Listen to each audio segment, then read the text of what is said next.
আজ নিয়ে এসেছি বেগুন দিয়ে পোয়া মাছের রেসিপি। কার কার ভালো লাগে কমেন্টে জানাবেন। চলুন শুরু করি। প্রথমে কড়াইতে তেল দিয়ে পেঁয়াজ বাটা দিয়ে কাঁচামরিচ দিয়েছি, লবণ পরিমাণ মতো দিয়েছি। এরপরে নেড়ে চেড়ে নেব, একটু জিরা দিয়ে দিয়েছি। তারপরে হলুদ দিয়ে একটু পরিমাণ মতো পানি দেবো যাতে পুড়ে না যায়, কারণ তেল আমি কম খাই তাই কম দিয়েছি। তেল বেশি দিলে পুড়ে যেত না, কিন্তু পানিটা তার জন্যই পানিটা দেওয়া। এরপর পরিমাণটা পানি দিয়ে দেবো মাছ কষানোর জন্য। তো এক এক করে মাছগুলো ঢেলে দিয়েছি। মাছ কষানো হয়ে গেলে তারপরে এরপর আমি উঠিয়ে নেব, কারণ একসাথে মাছ আর বেগুন দিলে ভেঙে যেতে পারে।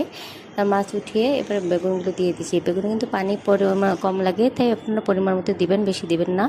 তো বেগুন কষানো হয়ে গেলে মাছ আমি সাজিয়ে দেবো উপর দিয়ে। তারপরে একটু ঝোল দিয়ে দেবো পানির। এরপর ধনিয়া পাতা দেবো। ধনিয়া পাতা না দিয়ে তরকারি ভালোই লাগে না, তো কেমন লেগেছে জানাবেন কমেন্টে।